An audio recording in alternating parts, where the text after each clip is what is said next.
have a passion in my heart this morning, and it's been echoed a few times throughout the convention. Pastor David Wallace and Pastor Dan spoke on Zion, and that's my passion. When we were teaching in the school recently here, the question came up, how long, Pastor Frank, have you been with the fellowship? And I said, longer than the building. And I've seen the journey, and I've been on the journey, and I believe the promises of God. I believe them. You know, too many times in the last year or so, I've had to defend the vision of Zion. I'm done defending it. It's a privilege to be a part. But recently in Erie, I taught a 3-week series on the immutability of God's promises, and it was built upon the life of Abraham. And we don't have the time to go through 3 weeks worth of notes, so I summarize it for you. But let me just say this here, that so amazing is God's promise to Abraham and God's ability to fulfill it, that in Isaiah chapter 51 and verse 2, we are told to look unto Abraham. Look unto Abraham your father and to Sarah that bare you. And I covered this topic in Erie. Abraham to Zion, our pastor referred to it in the bulletin as A to Z. And I like that because it's nice closure that way. But, the promise that was given to Abraham was certainly fulfilled. And in actuality, the journey to Zion begins with Abraham. Abraham is the one that was given the promise. The nation was built upon the promise given to Abraham. And we'll see as we go on that in actual fact, the Temple of Solomon was built upon the threshing floor. We heard about the threshing floor. The threshing floor on Mount Moriah, where we'll see Abraham actually offered Isaac. That's where Solomon's temple was built. How immutable is God's promise? 1,000 years later, the Temple of Solomon, which was the glory of Israel, magnified Jehovah throughout the world, was built in the place that Abraham offered Isaac. That's beautiful. In Hebrews chapter 3, verse 14, it says this, "For we are made partakers of Christ if we hold the beginning of our confidence steadfast unto the end." You know, it's no good going half the way. It's no good going 3/4 the way. It's no good going 7/8 the way. It's no good going 9/10 the way. We've got to hold our confidence steadfast to the end. And as we have heard, God has brought Zion to a low place. I think that's to test the people of God. But I have this passion in my heart, and I'm going to see the promises fulfilled, or the Lord's going to take me. I'm preferring the first, not the latter. I'm not going anywhere, folks. I'm not going anywhere. I believe in the significance of the promises, and Pastor Wallace did a beautiful job summarizing the glory of Zion and the promises and the things that were shared with us by Pastor Bailey. And as much as I love Pastor Bailey and I miss him every day, there weren't his promises. They're much bigger. They're promises that were given to us by God. And I don't think that man has the ability to alter that, as we see in the life of Abraham. We've got to hold our confidence steadfast to the end, no matter what. It is the trial of our faith. I did a little video which was talked about the trial of our faith. Whenever God speaks something, it's tried. Whenever God gives a promise, it's tried. And generally speaking, the trial is directly proportionate to the fulfillment of that promise. If it's a big promise, it's a big trial. And so all of the things that have been laid out to Zion, I would encourage anyone that didn't get a chance to listen to the messages yesterday on Zion, because they were laid out very beautifully. But holiness is laid out through the journey of the children of Israel. That's one of the beautiful parts of the message, coming into the Holy of Holies. Never heard that before I became part of the fellowship. We've been given the finest of the wheat and have been given the call to share it with the world. That's not something to apologize for and something to have to explain. It's a privilege. It's a privilege. We've been promised multiplicity, growth, inheritance in every country. I like that very much. And in a Bible school in every nation, which we've heard several times. But we have to hold our confidence steadfast to the end. We've got to see it through. As a saying goes, we've got to put some skin in the game. Right? And I think we are putting some skin in the game. Everyone who's sitting in this place today and those that couldn't make it have put skin in the game. And we don't have time, of course, to develop the whole life of Abraham, so I just want to read a few verses. Genesis chapter 12, verses 1 and 2.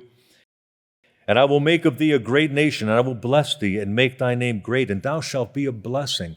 This is part of the legacy that God has given to this fellowship. This is part of our promise. While in the land of Canaan, Genesis chapter 12, verses 6 and 7, and the Lord appeared unto Abram and said, unto thy seed will I give this land. While in Canaan, just miles north of Jerusalem, is where God gave this promise to Abraham, and 1,000 years later, he would fulfill that. What other nation in the world could make such a claim? In the process of that, they went through Egypt, hundreds of years in Egypt. They went through 40 years in the wilderness. They experienced the 350 years of almost apostasy and darkness of the judges. And then, of course, they had to endure Saul. But Samuel emerges in the midst of obscurity. And then we have the monarchy, and David and Solomon come forth. And God remembered the promise that he gave to Abraham. God remembers his promises. We forget them, but God doesn't forget them. In Genesis chapter 22, verses 16 and 18, that in blessing I will bless thee, in multiplying I will multiply thy seed as the stars of heaven, and as the sand which is upon the seashore. And as we mentioned, Mount Moriah. I'll read from Smith's dictionary concerning Mount Moriah. In Smith's dictionary, Smith is actually quoting from Josephus, a tradition which first appears in a definite shape in Josephus and is now almost universally accepted, asserts that the Mount Moriah of the Chronicles, which is, during Solomon's reign, is identical with the mountain in the land of Moriah, of Genesis. And that spot on which Jehovah appeared to David and on which the temple was built was the very spot of the sacrifice of Isaac. So immutable is God's promise that all of the history that transpired in between couldn't prevent God from fulfilling what he spoke to Abraham on the place he gave him the promise. Do I believe God is going to fulfill his promise in Zion? Yes. With all of my heart, I believe it. And I will die waiting for it. And when I'm in eternity, I won't die waiting for it. You understand what I'm saying? I will not be diverted. I want to make sure my grammar is correct here. I don't want to send the wrong impressions to the angels. But I will tell you this, if I do die before it's fulfilled, I'll never be ashamed that I waited. And even though Abraham died before the promise was fulfilled, he will receive a full inheritance because he believed God. I am not going to apologize for the vision that God has given to us, and I'm not going to be ashamed of it. My family is going to tell me not to get so riled next time. They won't actually say that. I think they like when I yell. They didn't like it so much when they were little girls, but anyways, it's a good yelling, though. I feel like I'm ready to explode. I'm sitting with people sometimes, and I'm talking to them, and I'm explaining to them, do you know what you're about to forfeit? I mentioned during the last convention that most of my messages revolve around kind of an analytical root cause type philosophy. I need to understand why people fail. That's important to me. I need to understand that. And so I spent a lot of time asking God those type of questions. But let me ask this here before we get into this secondary section of the message where we're going to talk about what makes people fail at times. I just want to, for completeness, read Genesis chapter 15, verses 5 and 6. And he brought him forth abroad and said, Look now toward heaven and tell the stars, if thou be able to number them. And he said unto them, So shall thy seed be. And verse 6, don't miss verse 6. And he believed the Lord. He believed the Lord. And he believed the Lord. Why are we told to look to Abraham? It's for this very quality. It's for this very attribute that Abraham had. He believed God. You know what Romans says in Romans chapter 4, verse 20 and 21? It says, he staggered not at the promise of God through unbelief, but was strong in faith, giving glory to God, and being fully persuaded that what he had promised, he was also able to perform. God is going to fulfill his word. This is the beauty of Abraham. This is why we're told, look to Abraham. Because he was undaunted by the circumstances. He was undaunted by the resistance. Oh, may God put that in our spirit.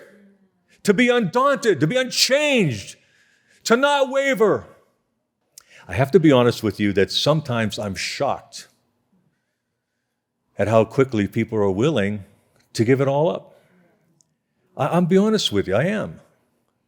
I'm sitting in people's living rooms sometime and I'm explaining to them, don't you understand? Don't you understand what's at stake? I don't criticize them. I'm not criticizing. But I feel bad. I feel awful bad. I've pled with people, don't do this thing. Don't do this. Don't be deviated from the course. Isaiah 55:11. So shall my word that goeth forth out of my mouth, it shall not return unto me void, but it shall accomplish that which I please, and it shall prosper in the thing whereunto I sent it. I made this comment when I was in Erie. I said, there's a promise that God gave me over 40 years ago.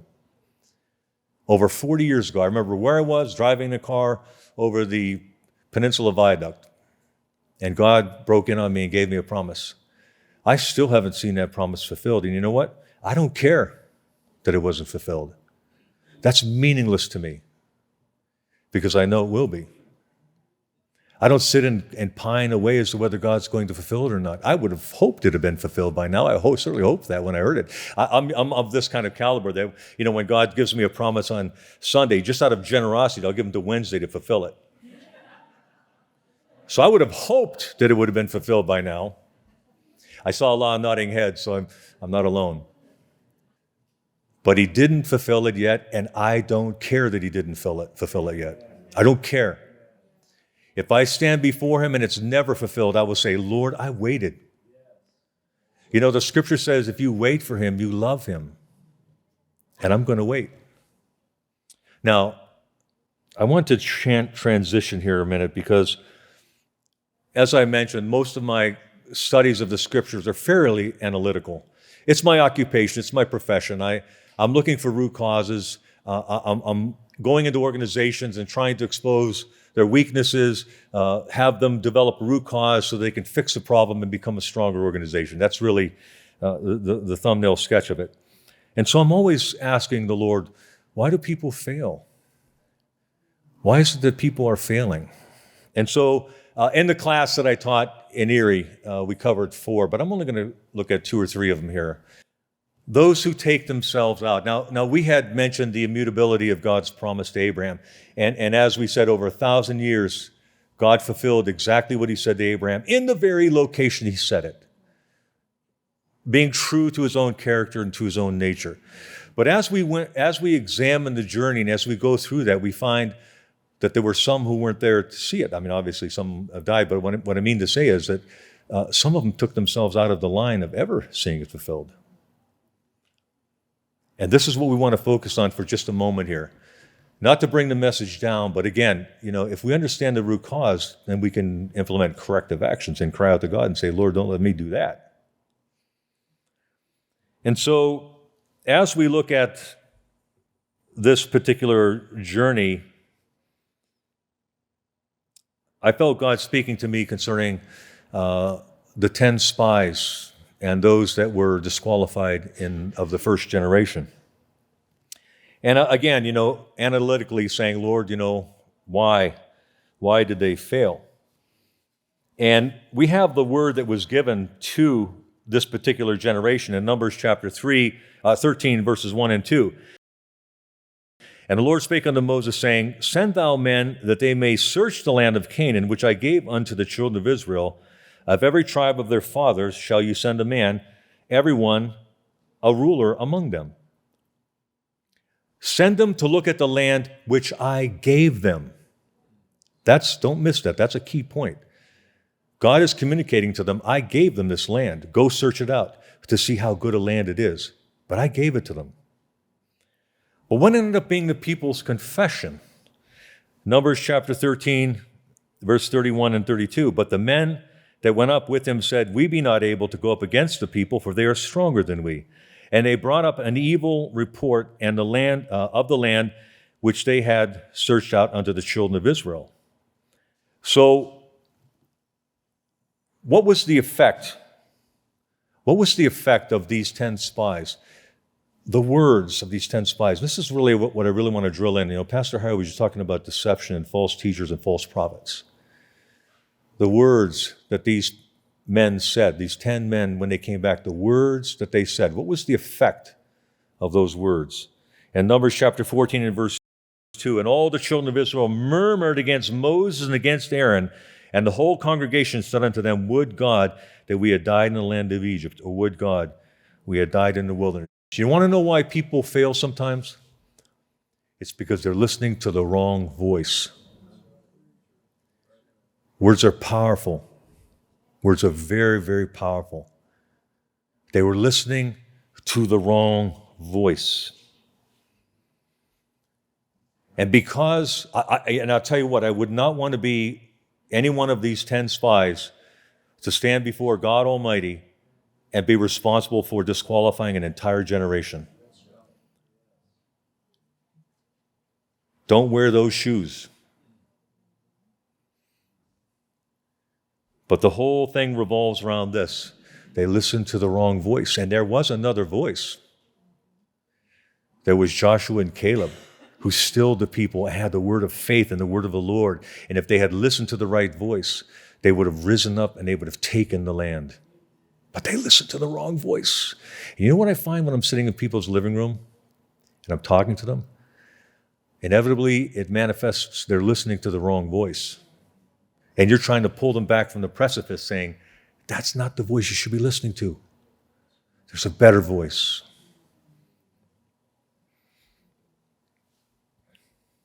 We find this same flaw in Rehoboam. He listened to the wrong voice as well. Ended up dividing an entire nation. He listened to the young bucks that had fire in their blood and vengeance in their veins. Listened to the wrong voice. Divided an entire nation because he listened to the wrong voice. How about Judas? You remember the account of the disciples chiding Mary because she had wasted the ointment? Where did they get that testimony? That doesn't sound like the disciples. Well, if you read one of the Gospels, it says that originated with Judas. The power of a word. Listen to the right voice. And you know something? My daughter Leah asked me recently, she goes, Daddy, how, and she's listening right now. She goes, Daddy, how do you know if you're listening to the right voice? And I gave her, very fatherly counsel and very scriptural counsel and everything else. But the truth of the matter is this. Sometimes you really need the wisdom of Solomon to know what the right voice is. Obviously, as our own dear Pastor Paul Karam has said many times, it's always a hard issue. The voice that we listen to is always a hard issue. But let me just say this, just to give you kind of a point of reference. We need the wisdom of Solomon. Solomon said this, let's divide the child. And the true voice said, preserve life. And the false voice said, divide it. If you're hearing a voice that's saying divide it, run from the building screaming with your hands in the air. It's the wrong voice. It's the wrong message. I can see we might only cover two of these. I'll at least refer to the third one. But you see, in my analytical mind and in my spirit, I say, Lord, why do people fail? Many times they fail because they're listening to the wrong voice. It's as simple as that. Listening to the wrong voice. And so if the voice is saying, divide it, get away from it. You know, I had, this gets brought up a lot, so I don't want to belabor, but in '83, we had a split in our own church. And a voice called me up on the phone and said, let's divide it. And I said, get thee behind me, Satan. I'm not interested. I am not interested. Now we have to move on. The second thing, we might call this first example, we might call it passive rebellion. They listened to the wrong voice, they got bit by the wrong spirit, passive rebellion. But this next example is going to be active rebellion, and that's Korah. Korah. Challenging leadership. Challenging leadership. Now, I want to premise this by saying, first of all, that if there is unrighteousness in the leadership, it is an obligation to bring that to the light. There's an obligation to do that, and I'm talking about a breach of character, a breach of morality, or something like that. So I'm not talking about in all instances. But what I am saying is this. If the leadership is walking in the ways of the Lord, and they're doing that which is right in the eyes of the Lord, if I could be so bold, keep your mouth shut and get in line. Now, I follow that. That's my own advice. I give it to myself, so I'm sharing it with you. But see, the act of rebellion, and in Numbers chapter 16, we have this example of Korah.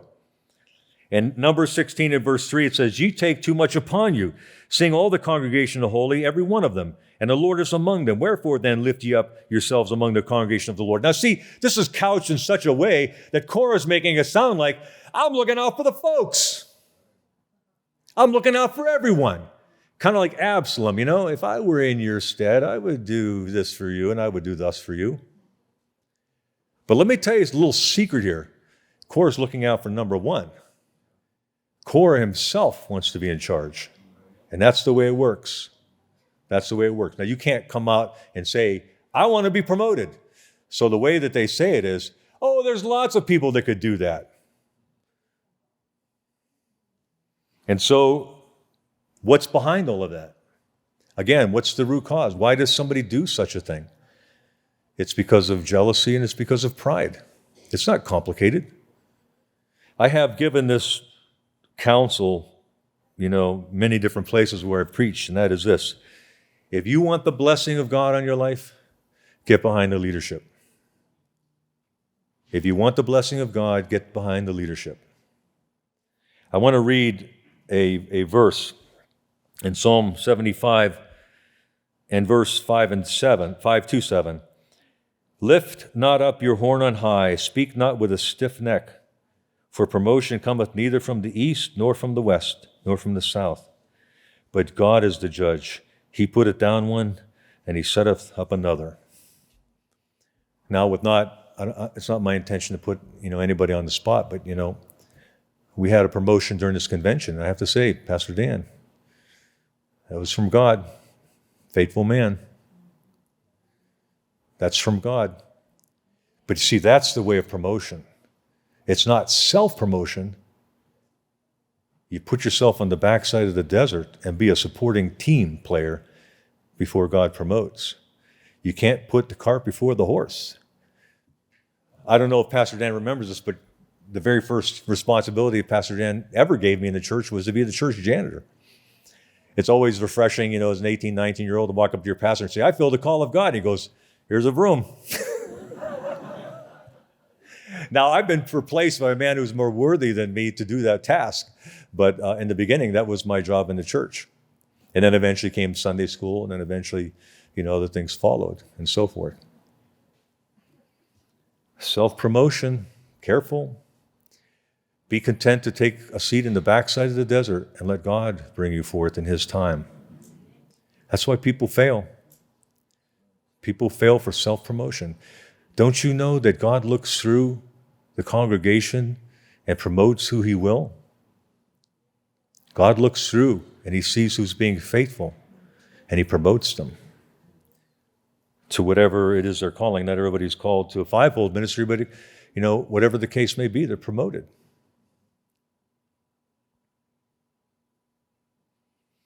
What is the result of self-promotion? The same result that we saw with Korah, and that is spiritual death. Death. The unfortunate thing is this here, is that when people self-promote and they become, in the caliber of Korah, you might say, it's not enough for them to take themselves down, they take others with them. They take others with them. And so Numbers chapter 16, verse 31 and 33, they and all that appertaineth to them went down alive into the pit, and the earth closed upon them, and they perished from among the congregation.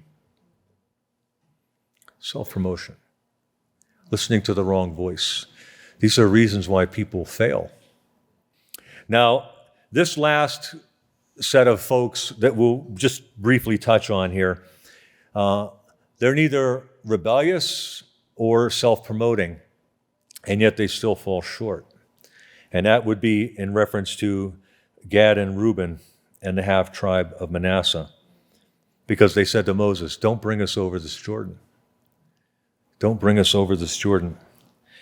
I want to read Numbers chapter 32, verses 2 to 5. The children of Gad and the children of Reuben came and spake unto Moses and to Eleazar the priest and unto the princes of the congregation, saying, and they gave a bunch of names. Verse 4, even the country which the Lord smote before the congregation of Israel is a land for cattle, and the servants have cattle. Wherefore, said they, if we have found grace in thy sight. Now this is a remarkable statement, by the way. Don't fail to appreciate this, the queerness of this statement. Wherefore, said they, if we have found grace in thy sight, let this land be given unto thy servants for possession, and bring us not over Jordan. I've spent my whole life saying, oh God, give me grace to get me over Jordan. These folks are saying, give us grace to not go. That is foreign to me. I don't get that. Oh my goodness. But there is something else that's going on here. We all know the spiritual interpretation of what's going on. The crossing of the Jordan is the death to self. It's the crucifying of the old man. And we find that many, and now they were on the journey with the children of Israel, weren't they? They traveled to the journey, and they traveled through all the different trials in the wilderness and so forth, but they did not want to cross the Jordan. They didn't want to pay that price. The inheritance of the Lord was on the other side. In fact, Moses gets angry when they say this and said, why are you doing this? You're going to discourage the hearts of the people, and they're not going to go in and possess the land that God has given to us. And then they made a concession, and they said, well, I'll tell you what, let us build houses here, let us put our children and our families here, and then we'll go over there and help you get your possession, and then we'll come back. But there's a huge problem here. There's a huge problem. The children never saw the battles of the Lord. They stayed in Gilead and never crossed over to see what the inheritance was.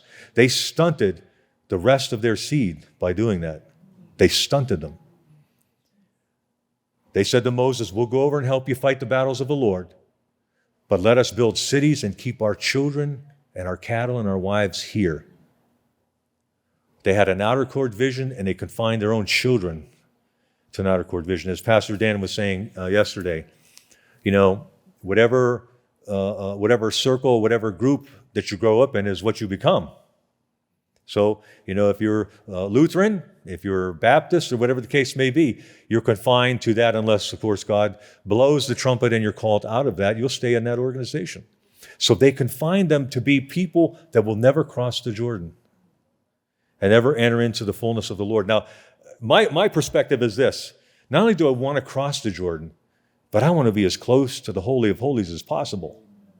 I'm not interested in lush green grass on the other side, so I could feed my cattle in some outer court ministry. I want the fullness of God.